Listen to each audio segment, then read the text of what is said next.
Hemos terminando el estudio de esta carta con las bendiciones finales para esta iglesia. Segunda carta del apóstol Pablo a los tesalonicenses. Vamos a leer el capítulo número 3, versículo 16 al versículo número 18. Amén. Para la gloria de nuestro Dios y para nuestra edificación. Así dice la palabra del Señor.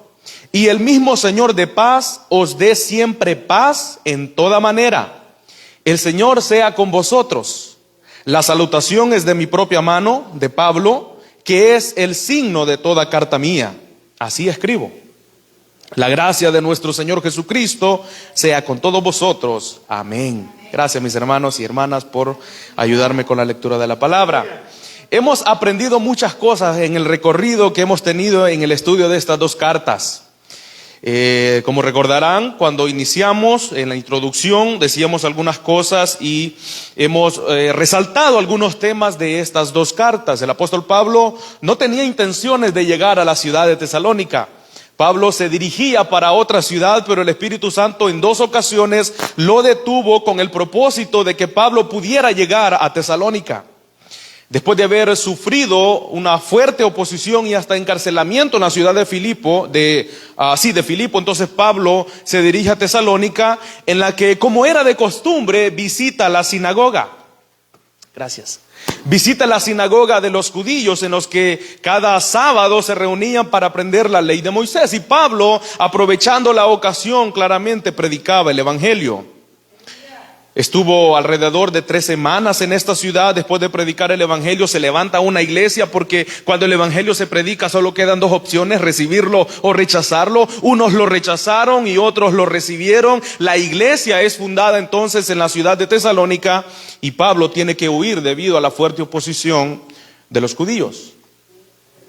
Pasa por Berea y llega a Corinto, y unas pocas semanas después Pablo quiere saber cómo está la salud de esta iglesia joven a la cual le había predicado y le había enseñado muchas doctrinas que va a corregir en el transcurso de estas dos cartas, puesto que los hermanos estaban teniendo dudas respecto sobre todo acerca de la segunda venida del Señor.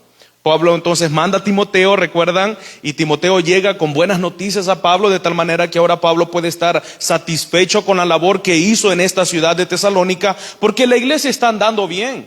Y lo primero que vimos es los elogios, la buena manera en la que Pablo se dirige a esta iglesia muy joven, y el tema que más resalta de la primera parte de la primera carta es el ejemplo que una iglesia muy joven puede dar a otras iglesias. ¿Y cómo es que eran ejemplos? Bueno, eran ejemplos porque permanecían firmes en la fe. Eran ejemplos porque amaban la verdad. Estos hermanos, no solamente la fama de su fe, de su compromiso, de su dedicación por la iglesia era de una manera local en la ciudad de Tesalónica, sino que por toda la región del Imperio de Roma se escuchaba la noticia de que en Tesalónica, o a la ciudad de Tesalónica, había llegado el Rey Jesús. Y cuando el Rey Jesús llega al corazón de una persona, es noticia. No solamente los corazones estaban cambiando, la ciudad estaba cambiando.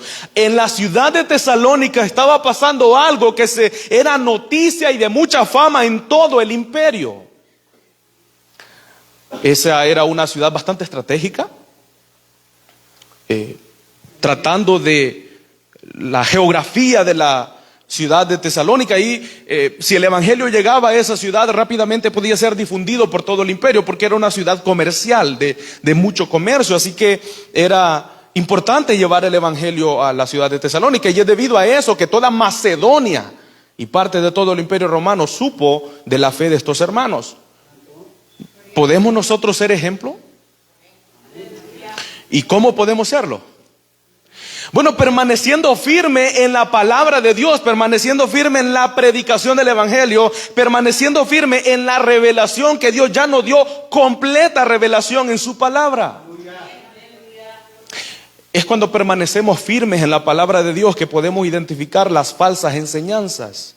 Podemos detectar a los falsos maestros, a los falsos profetas, lobos vestidos de ovejas que vienen encubiertos para dañar al rebaño. Es cuando permanecemos firmes en la palabra de Dios, y esta iglesia lo hacía por lo que era ejemplo a otros cristianos.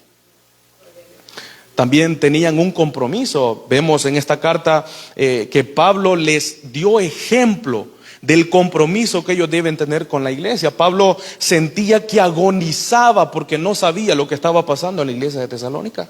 Tanto que cuando viene Timoteo con buenas noticias, dice Pablo: porque ustedes viven, yo vivo. Al saber los pasos ejemplares que esta iglesia estaba dando. Pero al final de la carta, entonces Pablo comienza a tratar, de la primera carta, comienza a tratar ese tema que estaba siendo muy discutido entre los de Tesalónica debido a las falsas enseñanzas o a la distorsión que muchos estaban dando a la enseñanza de la doctrina de Pablo sobre el arrebatamiento de la iglesia en la segunda venida de Cristo.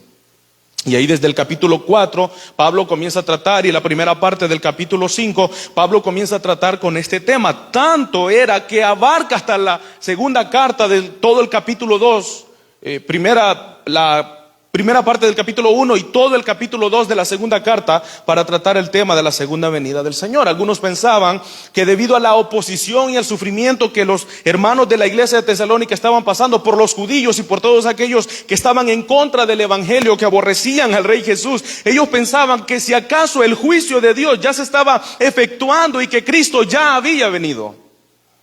Algunos pensaban: ¿qué pasará con los hermanos que ya murieron? ¿Ellos se quedaron del rapto? Pablo le dice: no, ellos resucitarán primero, y comienza a dar una excelente exposición, una explicación muy clara sobre el arrebatamiento de la iglesia en la segunda venida de Cristo. Tanto es que en el capítulo 2 de la segunda carta, Pablo se extiende mucho más, y parecería que hablar de este tema escatológico de los eventos del fin, Pablo hubiese extendido más la segunda carta, unos 10 capítulos. En un capítulo y medio Pablo explica muy bien este tema de la segunda venida. Pablo dice: en los postreros tiempos habrá una gran apostasía. En medio de esa apostasía aparecerá el hombre de pecado, y entonces el hombre de pecado efectuará una obra engañosa, y al final será destruido en la venida del Señor Jesús. Allí en el capítulo 2 versículo 8 dice que este inicuo, cuyo advenimiento, cuya venida es por obra de Satanás, será destruido con el resplandor de la venida de Cristo.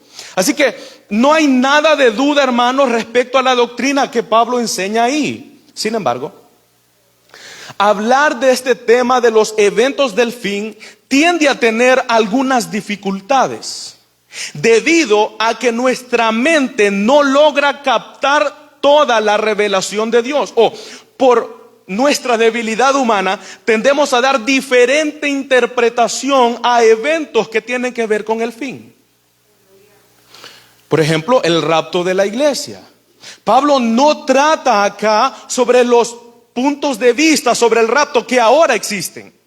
Ahora nosotros estamos interpretando lo que Pablo escribió. Pablo no, Pablo dice: el rapto de la iglesia será en la segunda venida de Cristo, y es en la segunda venida de Cristo que matará al anticristo con el resplandor de su gloria. Ahora nosotros, interpretando el capítulo 2 de 2 Tesalonicenses y todo el resto, el cúmulo de revelación sobre este evento escatológico, evento del fin, evento de los últimos tiempos, es que se han determinado diferentes posiciones sobre este tema. Algunos consideran, los pretribulacionistas, que la iglesia será raptada 7 años antes de la segunda venida de Cristo. Es decir, después del rapto de la iglesia pasarán 7 años de tribulación y gran tribulación en la que aparece el anticristo. Esa es una posición. ¿Y es válida? Sí, es válida, porque ellos interpretan la escritura. Es la forma como lo hacen. Por otro lado están los postmilenialistas o posttribulacionistas, los que creen que la iglesia pasará por cierta tribulación y que Cristo viene después de esa tribulación. Y es válida sí, porque también están tratando de interpretar lo que dice la escritura. Por otro lado están los amilenialistas. Ellos creen que la iglesia pasará por la tribulación, y no es porque tengan un deseo de que la iglesia pase por la tribulación. Sin embargo, están interpretando la escritura como ellos la entienden. Así que, si hay algo que Pablo establece en este tema escatológico, en estas cartas, es que el Señor vendrá. Y ahí todos los cristianos debemos estar de acuerdo. Si una persona niega el rapto de la iglesia en la segunda venida de Cristo, no es un verdadero cristiano. Desconoce por completo la enseñanza bíblica sobre este tema. Pero en cuanto a detalles, antes, durante o después, hermanos, en eso se puede diferir. Recuerde, estamos interpretando un evento que no ha pasado. Daniel escribiendo la profecía de las 4 bestias. Dice Daniel, yo escribí, mas no entendí.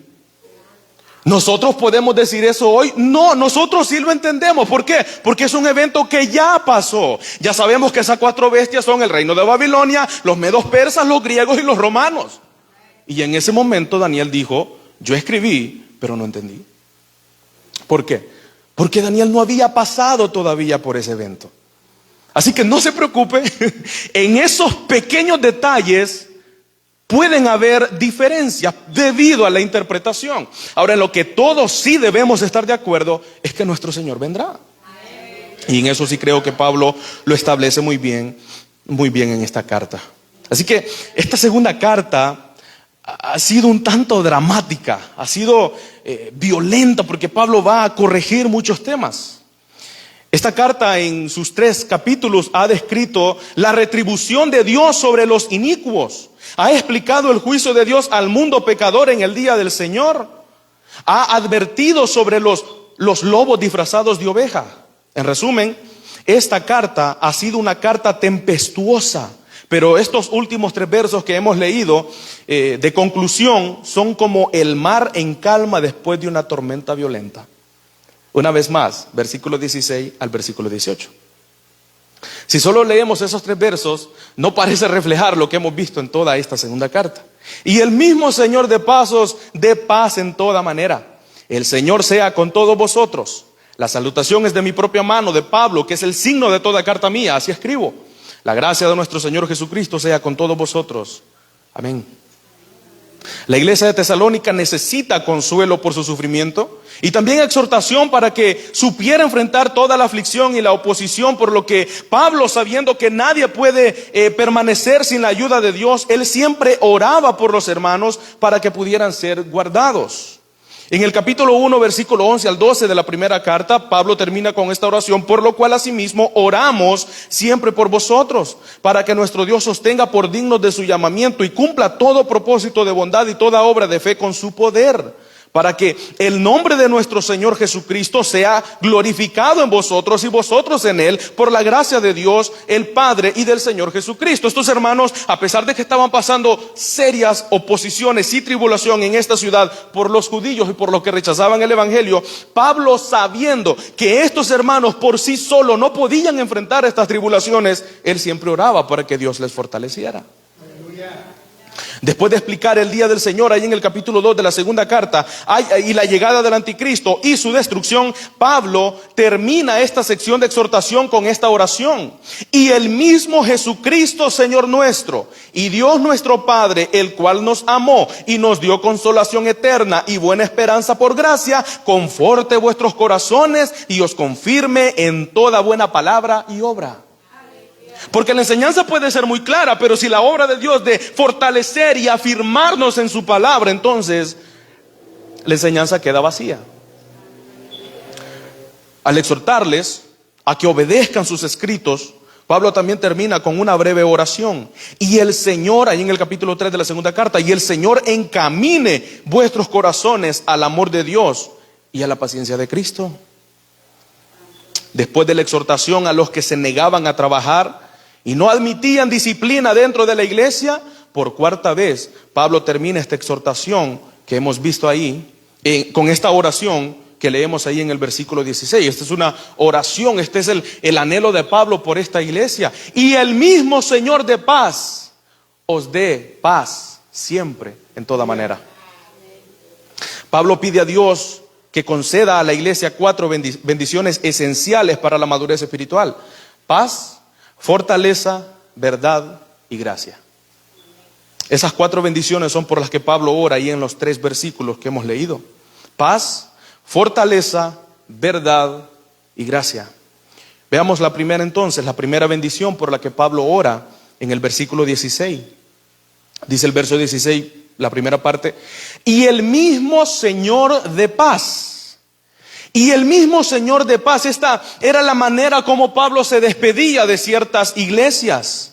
En 2 de Corintios 13:11 Pablo dice: por lo demás, hermanos míos, tened gozo y ser perfeccionados, consolados, sed de un mismo sentir y vivan en paz. En Efesios 23 dice: la paz sea con los hermanos de Éfeso. Esta paz que el mundo trata de darle un significado. Cuando ¿usted alguna vez ha tenido paz? ¿Qué significa vivir en paz? ¿Qué significa tener paz? Bueno, la definición del mundo es que paz es un sentido de calma, tranquilidad, silencio, contentamiento y bienestar que se produce cuando todo está saliendo bien. Y yo creo que ese tipo de paz todos la hemos experimentado. Nos refugiamos en un lugar silencioso, alejado del ruido, porque entendemos que ahí hay paz. Nos alejamos de ciertas personas porque interrumpen nuestra paz. Hacemos ciertas cosas, ¿verdad? Tenemos sueños profundos queriendo buscar la paz.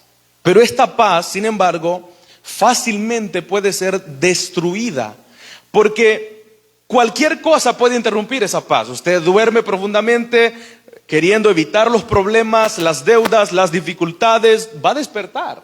Y los problemas estarán ahí, las dificultades van a estar ahí, las deudas van a estar ahí. Esta es una paz efímera, fugaz, pasajera, vana.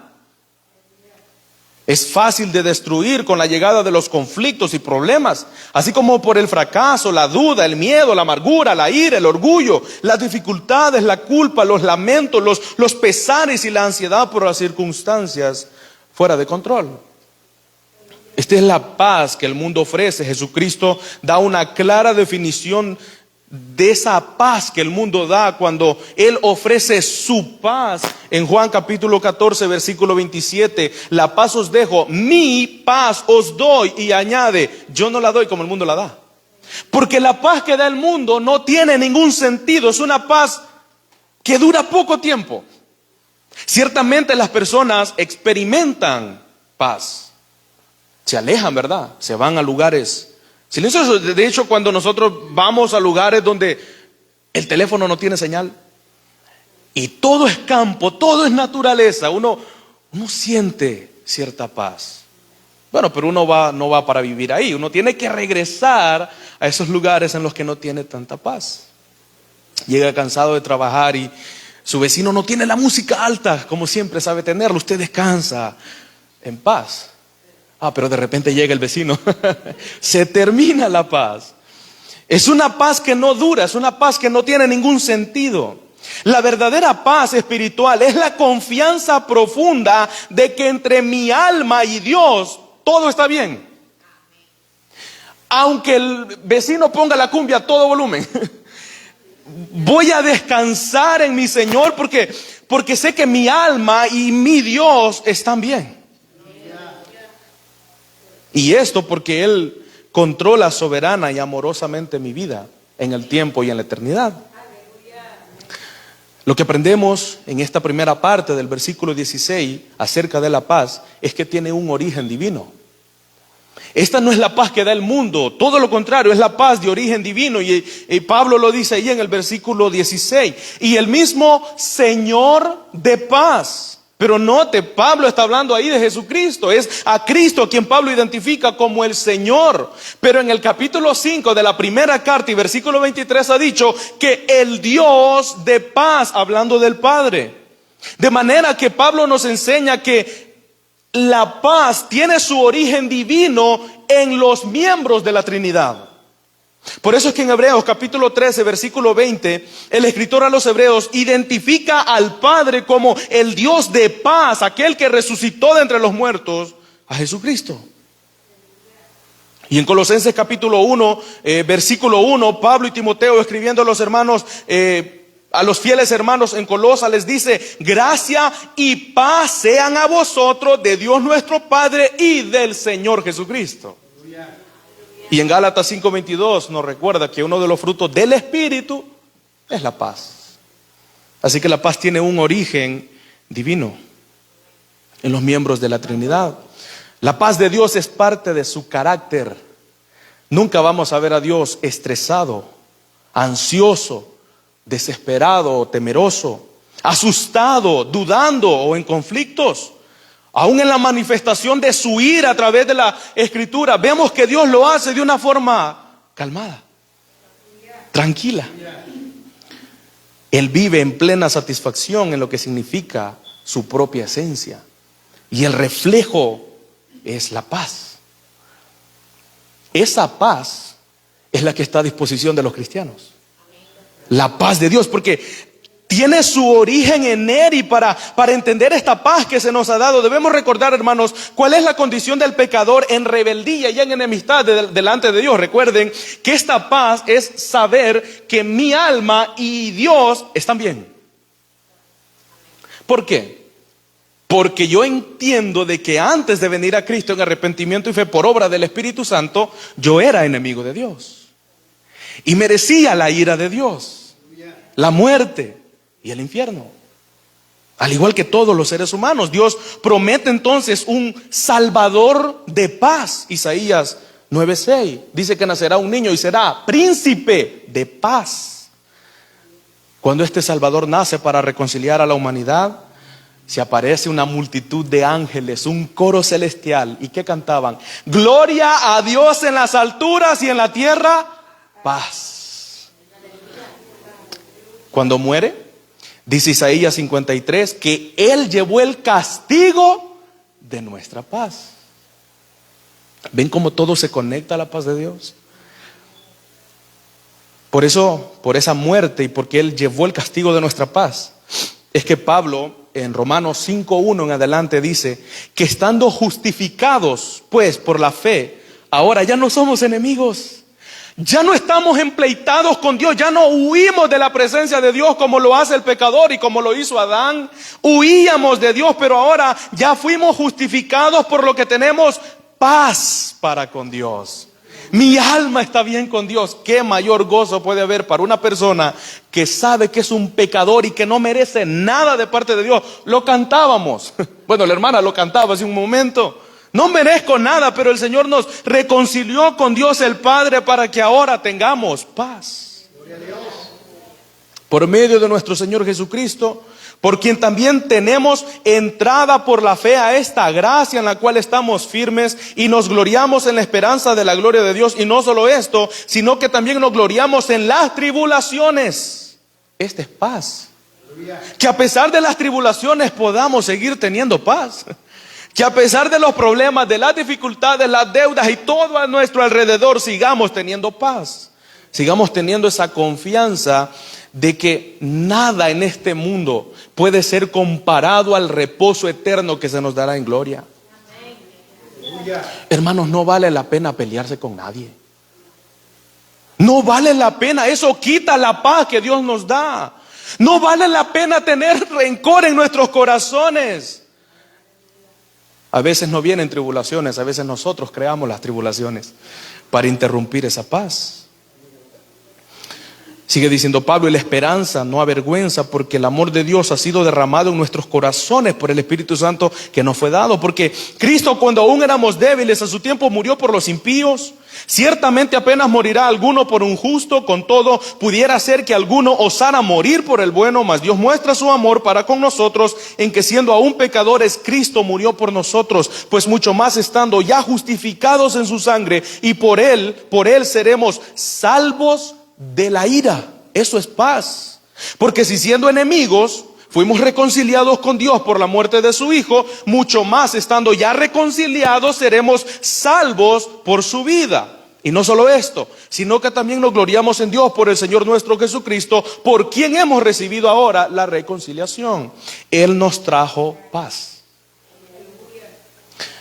También esta paz es anunciada en el Evangelio. Dice Pablo allí en Romanos 10:15, cuán hermosos son los pies de los que anuncian la paz, de los que anuncian buenas nuevas. Y Pablo allá en Efesios 6, hablando de la armadura que debe tener el cristiano, dice ahí en el versículo número 15, calzaos los pies con el apresto del evangelio de la paz. Por eso es que Pablo una y otra vez le dice a estos hermanos que el Dios de paz os dé siempre paz.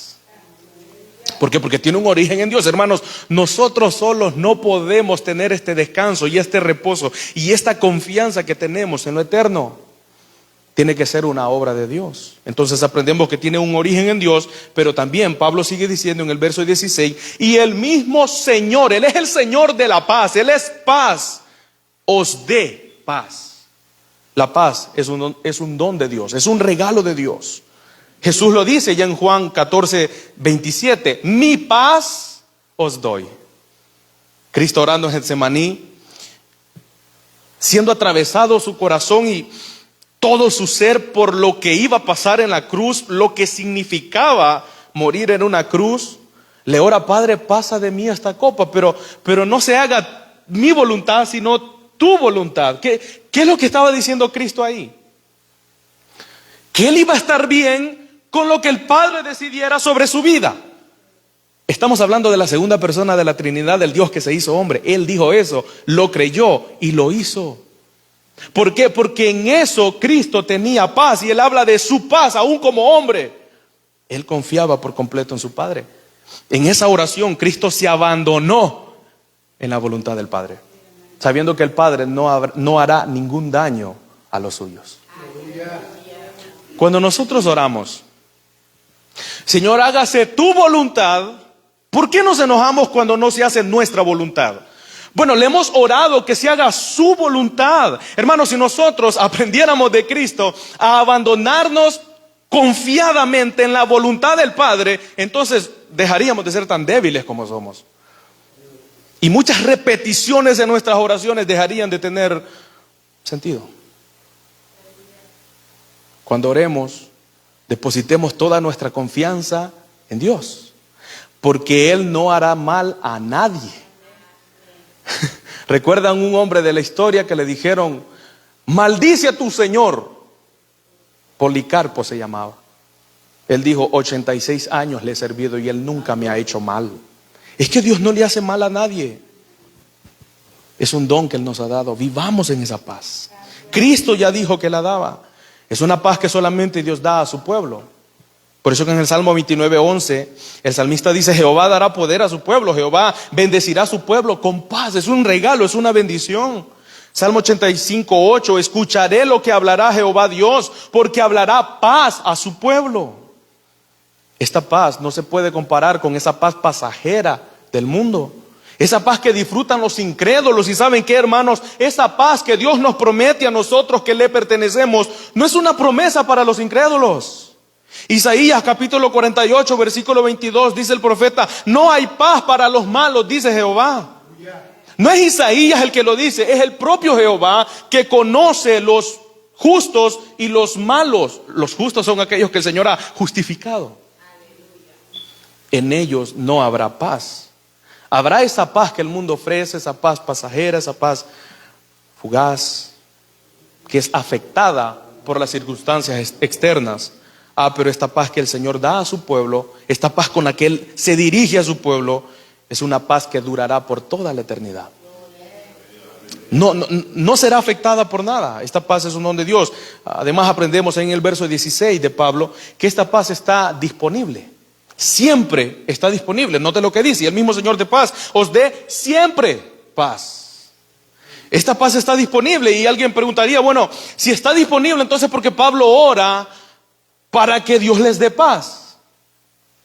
Bueno, porque aunque la paz, la verdadera paz, está siempre disponible, el mismo creyente se encarga de interrumpirla debido a su desobediencia, a sus debilidades, pecados, miedos o ansiedades. Interrumpimos esa paz que Dios ya nos dio. Hermanos, desde el momento que creímos, nos arrepentimos de nuestros pecados, venimos a Cristo en arrepentimiento y fe, fuimos bautizados en el Espíritu Santo de Dios, Él nos dio esa paz. Porque esa paz se le da a los justificados. Sin embargo, nosotros somos responsables de interrumpir que esa paz no esté donde debe estar, en la magnitud que debe estar en nuestros corazones, cuando perdemos de vista nuestra posición en Cristo por las cosas de este mundo. Cuando nuestras prioridades son más terrenales que eternas. Cuando despreciamos lo espiritual por lo carnal. Y todos estamos ahí.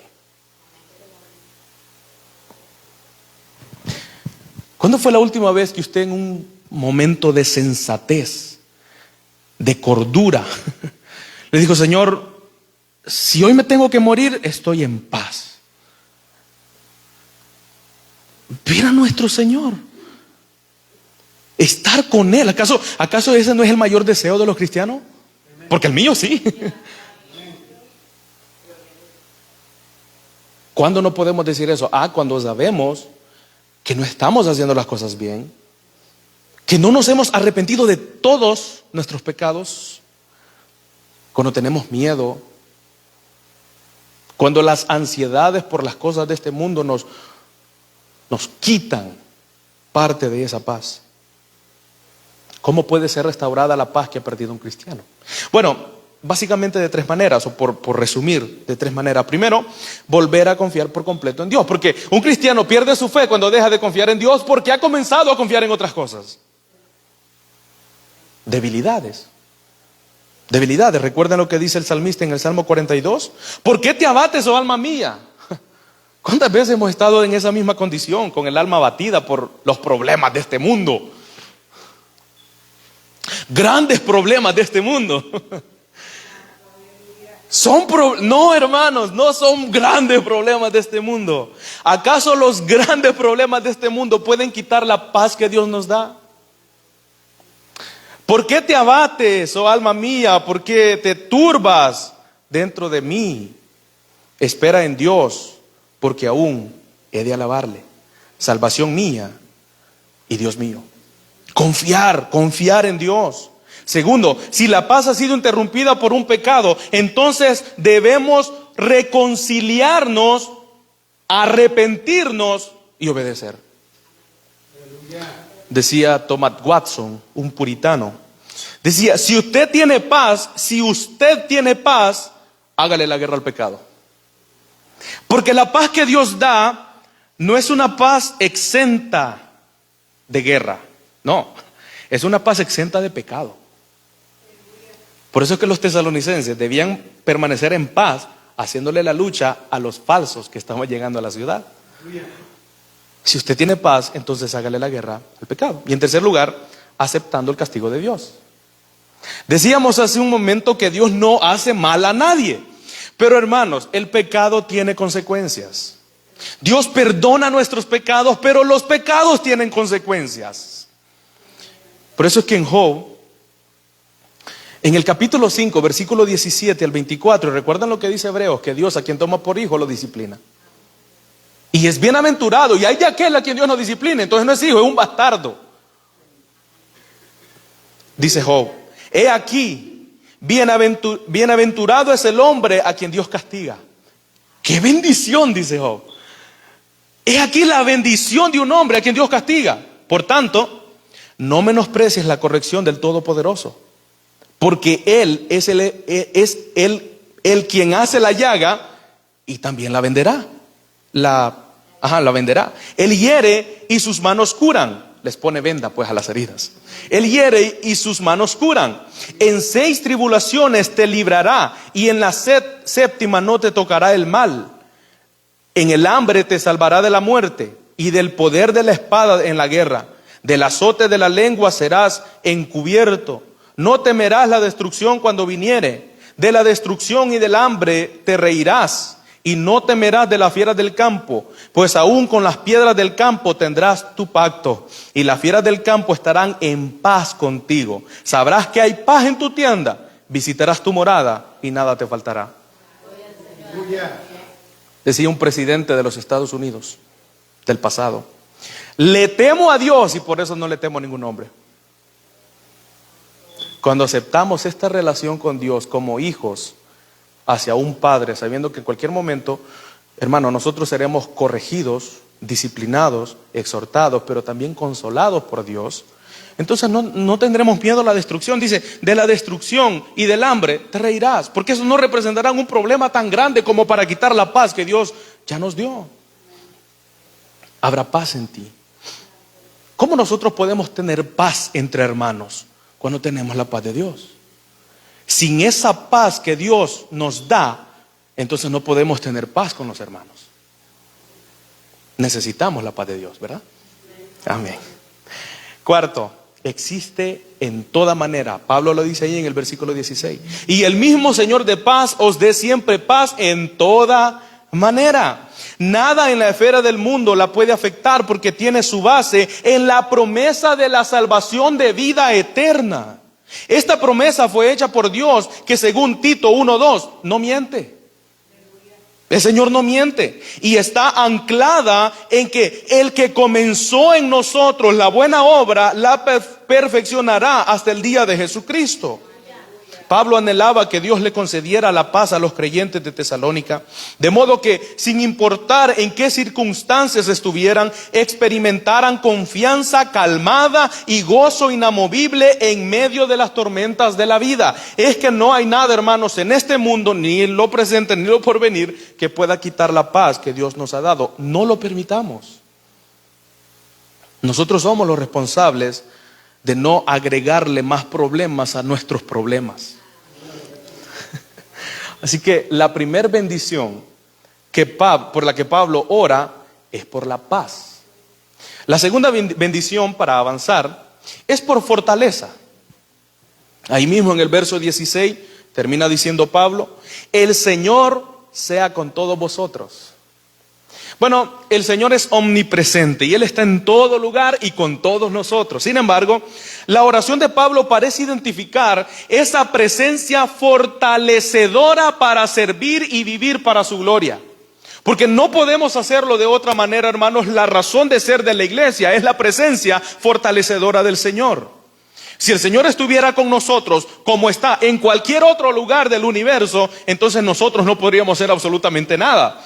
Pero Él ha prometido fortalecer, afirmar, fortalecer y restablecer a su iglesia por su gracia.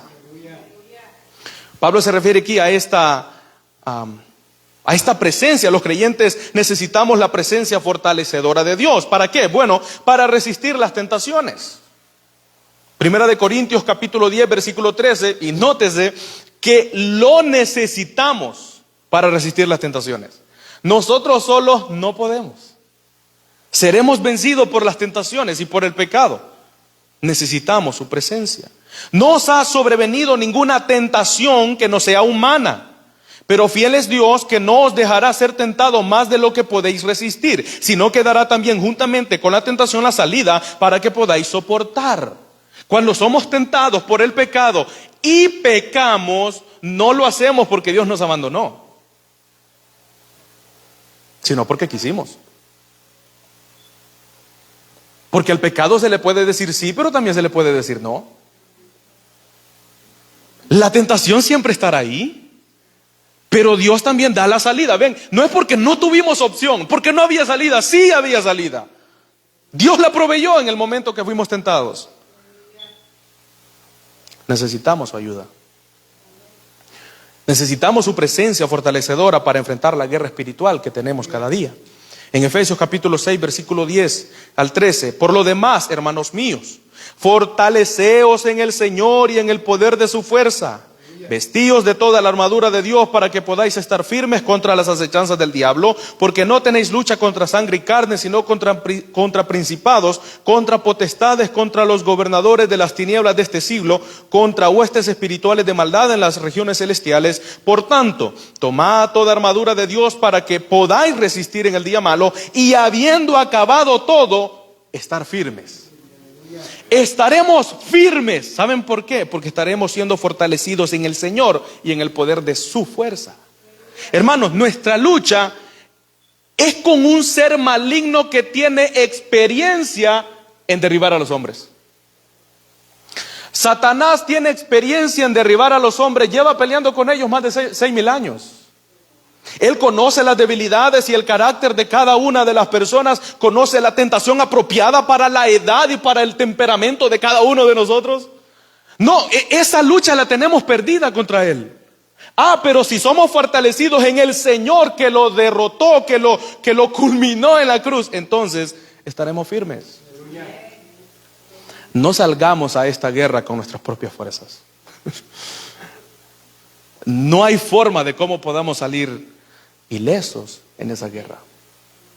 Pero somos fortalecidos en el Señor y en el poder de su fuerza que derrotó a Satanás en la cruz del Calvario, aplastando su cabeza, como decía Génesis 3:15. Necesitamos, hermanos, la presencia fortalecedora de Dios en nuestras vidas, en la iglesia, pero también de forma individual, para soportar las tentaciones, para enfrentarnos en esta guerra, también para servirle con eficacia. Porque podemos ser muy serviciales en la iglesia, pero solo Dios sabe cuál es la intención del corazón. Ser un servidor fiel y eficaz para Dios es servir a su iglesia con la intención de agradar y glorificar a Dios.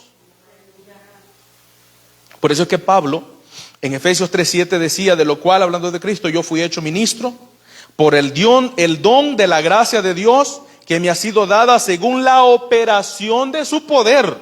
Dice Pablo: la razón por la que yo soy ministro y se me dio esto fue porque Él es poderoso para hacerlo. No fue porque Pablo lo merecía o se lo había ganado, era porque Dios es poderoso y lo hacía. Colosenses 1:29, por lo cual también trabajo, luchando según la potencia de Él, la cual actúa poderosamente en mí.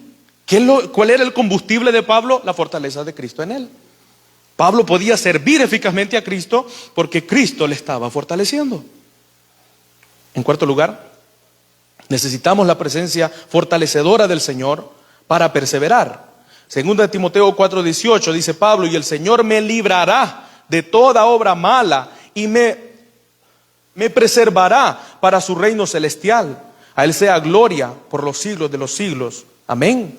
Judas 24: aquel que es poderoso para guardaros sin caída y presentarnos sin mancha delante de su gloria con gran alegría. Necesitamos su favor, su presencia fortalecedora para poder perseverar.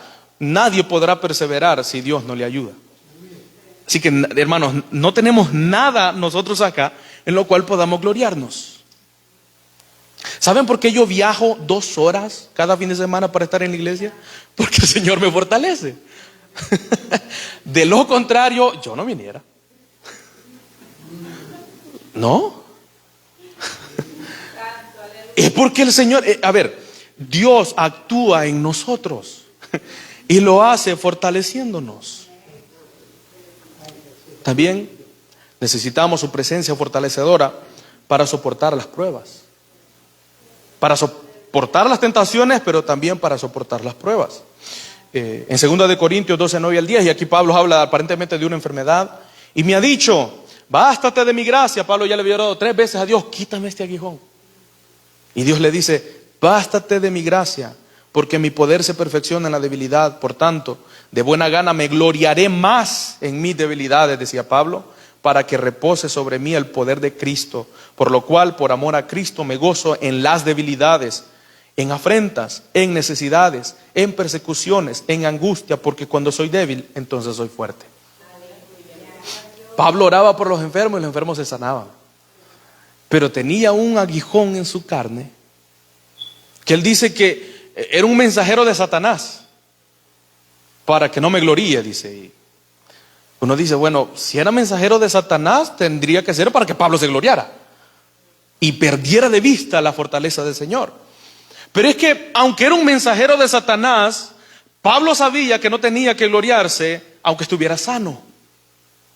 Aún estando enfermo y teniendo una debilidad en su cuerpo, Pablo podía experimentar la fortaleza del Señor. Y hermanos, ¿no es cierto que nosotros pensamos en la salud hasta que estamos enfermos? Charles Spurgeon, un hombre que murió muy enfermo, ya muy cerca de morir, a él le costaba tanto darse la vuelta estando acostado de un lado hacia el otro. Y él decía: qué gran misericordia es la de Dios cuando me puedo dar vuelta hacia un lado. Y yo digo, yo nunca le he dado gracias a Dios por eso. Porque puedo levantar, es decir, aún estando en una condición a punto de morir, debemos recordar que no es que Dios nos abandonó. Estamos enfermos, estamos en un cuerpo que se enferma, hermanos. Este cuerpo sufre, este cuerpo se enferma, se debilita, se va a morir, se hará tierra. Es decir, la fortaleza de Dios siempre estará ahí. No es porque Dios es menos poderoso cuando nos enfermamos y no nos sostuvo en su mano. Él nos sostiene aunque estemos enfermos. Y si es el momento de irnos, estaremos con nuestro Señor en esa paz perfecta, ya sin pecado. Gloria a Cristo por eso. Así que el Señor nos ayuda. Necesitamos su presencia fortalecedora para aún en los momentos de prueba como los que Pablo estaba pasando. Aflicciones, decía él, afrenta, en necesidad. En un momento Pablo allá en Filipenses 4:13 escribió: todo lo puedo en Cristo porque Él me fortalece. ¿Y cuál es el contexto de eso? Pablo viene diciendo: yo he sabido andar en riquezas y en pobreza, teniéndolo todo y no teniendo nada. En esas dos condiciones Pablo decía: el Señor me fortalece. No es que si estamos bien económicamente, físicamente, estamos bien con Dios. Y si estamos mal económicamente y físicamente, porque estamos mal con Dios, Dios sigue dando fortaleza, estando sanos o estando enfermos.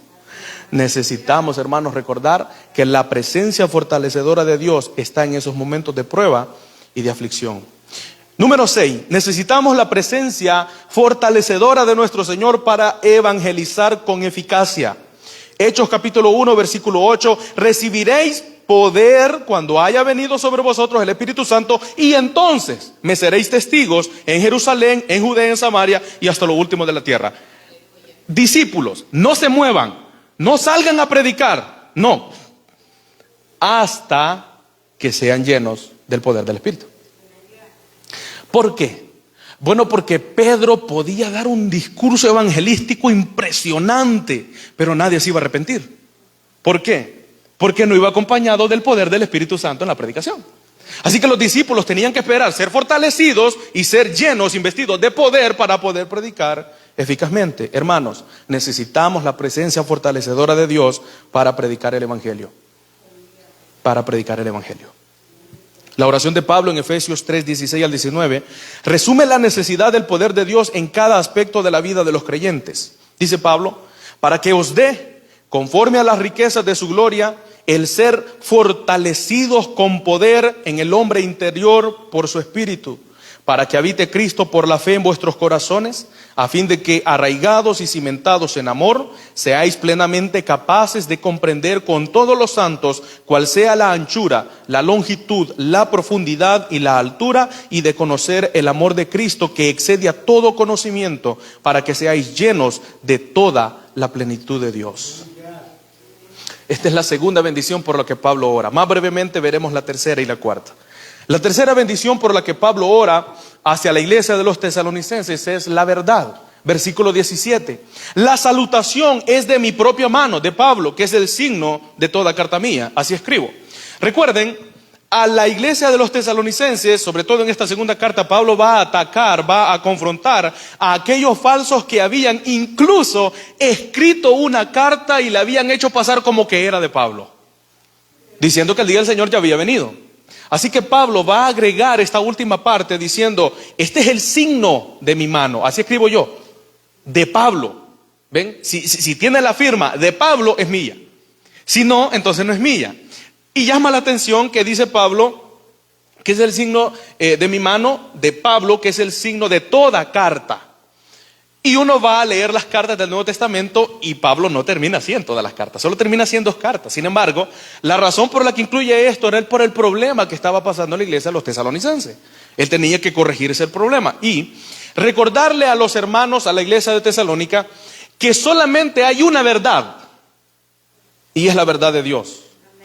Y que Él era el vínculo por medio del cual Dios transmitía la verdad a esa iglesia. Así que Tesalónica, ¿no deben leer otras cartas? Hermanos de Tesalónica, ¿no deben leer otras cartas? O compararlos como si fueran con las cartas que yo les envío, porque únicamente por medio de Pablo Dios transmitía la verdad a esta iglesia. Su palabra es la verdad. El que revelaba es el verdadero, según Apocalipsis. Al final del libro de Apocalipsis lo señalan a Jesucristo como el verdadero. Es Él el que dice: yo soy la verdad. Nadie en la historia de la humanidad se ha atrevido a decir eso. Yo soy la verdad. Así como Dios es un Dios de paz y de fortaleza, también es un Dios de verdad. Por eso que en Juan 1:17 dice que la gracia y la verdad vinieron por medio de Jesucristo. En la oración sacerdotal en Juan capítulo 17, Jesús ora al Padre y le dice: Padre, santifícalos en tu verdad. ¿Y cuál es la verdad? Tu palabra es la verdad. Así que debemos estar conscientes de esto, hermanos. Cualquier otra cosa que sea extra bíblico no es verdad. Si alguien viene con una teoría nueva, con algo nuevo, algo novedoso que no está en las escrituras, es de desecharlo. Decía Martín Lutero: una doctrina puede hacer llover milagros todos los días, pero si no es bíblica, es de desecharla. Porque los milagros no son una evidencia de que es una doctrina verdadera. Hemos visto que el anticristo hará muchos milagros y serán engañosos. Así que los milagros, usted no se vaya por esos lugares donde todos los días hay milagros. Primero escuche la predicación de ese lugar. Si es bíblica, es una iglesia verdadera. Si no es bíblica, mire, aunque pongan líneas de poder ahí y la gente se caiga, no es bíblica, no es la verdad. Porque la palabra de Dios es la verdad. Y a esto nosotros debemos sujetarlo. Pablo oraba por esto. Hermanos, que el Dios de paz, les dé fortaleza, pero también que ustedes perseveren en la verdad de las Escrituras. Y por último, más brevemente, la última bendición por la que Pablo ora, por la gracia, versículo 18. La gracia de nuestro Señor Jesucristo sea con todos vosotros. Amén. La gracia es la bondad y benevolencia inmerecida, concedida a quienes no lo merecían de ninguna manera. Y en esa gracia la iglesia debe permanecer. En conclusión, hay un misterio maravilloso en vivir la vida cristiana para la gloria de Dios. Hacerlo requiere toda la comprensión, obediencia, compromiso, dedicación y esfuerzo que los redimidos pueden dar. Todo eso sería inútil si no fuera por la paz, fortaleza, verdad y gracia que solo Dios otorga. Que el Señor les bendiga. Gracias a Dios por haber terminado con el estudio de esta carta. ¿Podemos inclinar nuestros rostros y orar? Padre bueno que estás en los cielos,